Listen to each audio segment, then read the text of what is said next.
Hello everyone, আসসালামু আলাইকুম। আশা করছি আপনারা সকলে অনেক ভালো আছেন। টেন্সের 12টি ধারাবাহিক ক্লাসের আজকের পঞ্চম ক্লাসটি নিয়ে আমি হাজির হয়ে গেছি।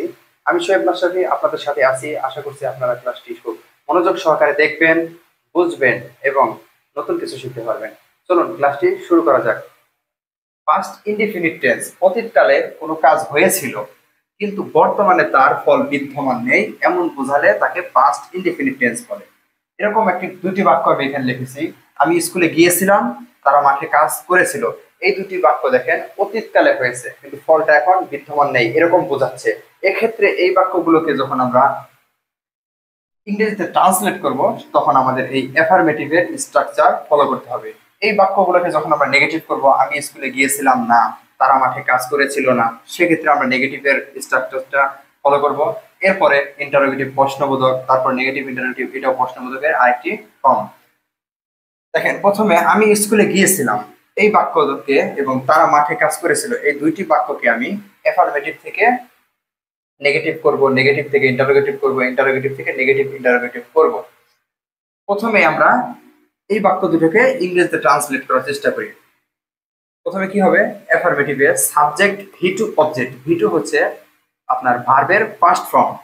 আমি স্কুলে গিয়েছিলাম, তাহলে এই বাক্যের মধ্যে সাবজেক্টকে আই, আমি, তারপরে ভি টু গিয়েছিলাম, যাওয়ার ভি টু হচ্ছে ওয়েন্ট, সেই ওয়েন্ট এবং অবজেক্ট কি স্কুল, এবং স্কুলের আগে প্রিপোজিশন টু বসছে।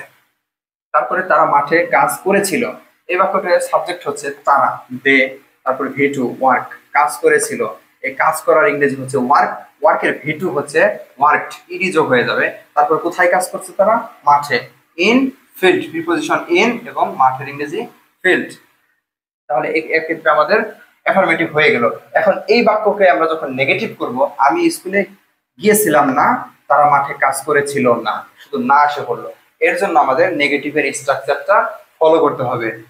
নেগেটিভ হচ্ছে subject did plus not plus V one plus object. দেখেন আগের অ্যাফার্মেটিভে ছিল ভি টু, এবার হয়ে গেল ভি ওয়ান। কেন ভি ওয়ান হয়ে গেল? ভি ওয়ানটা এই জন্য হয়ে গেছে, এখানে ভি টুর কাজটা ডিড করে দিয়েছে। ডু ডিড ডান, ডু হলো কোনো কাজ করাকে বোঝায়, ডো, ডোর ভি টু হচ্ছে ডিড, তাহলে এক বাক্যে দুইটা ভি টু হয় না, এই জন্য ডিড বসে পরের ভার্বটা আমাদের ভি ওয়ান হয়ে গেছে। তারপরে এই বাক্যটা কি হয়ে যাবে, আমি স্কুলে গিয়েছিলাম না, তাহলে আই সাবজেক্ট আই, আয়ের সাথে ডিড, সূত্র অনুযায়ী নট, আই ডিড নট, তারপরে তার গিয়েছিল মানে কি গো, ভি ওয়ান গো, তারপরে স্কুলে টু স্কুল। সেই একই ক্ষেত্রে একইভাবে তারা মাঠে কাজ করেছিল, they did not work in field. এখন আসি ইন্টারোগেটিভ এবং নেগেটিভ ইন্টারোগেটিভ। প্রশ্ন দুই রকম হতে পারে, একটা প্রশ্ন হ্যাঁ বোধক প্রশ্ন, আর একটা হলো না বোধক প্রশ্ন। হ্যাঁ বোধক প্রশ্নটা আমি কি স্কুলে গিয়েছিলাম, তারা কি মাঠে কাজ করেছিল, আর এইটাকে যখন আমরা নেগেটিভ ইন্টারোগেটিভ প্রশ্ন বানাবো তখন আমি কি স্কুলে গিয়েছিলাম না, তারা কি মাঠে কাজ করেছিল না, এখানে শুধু না যুক্ত হবে।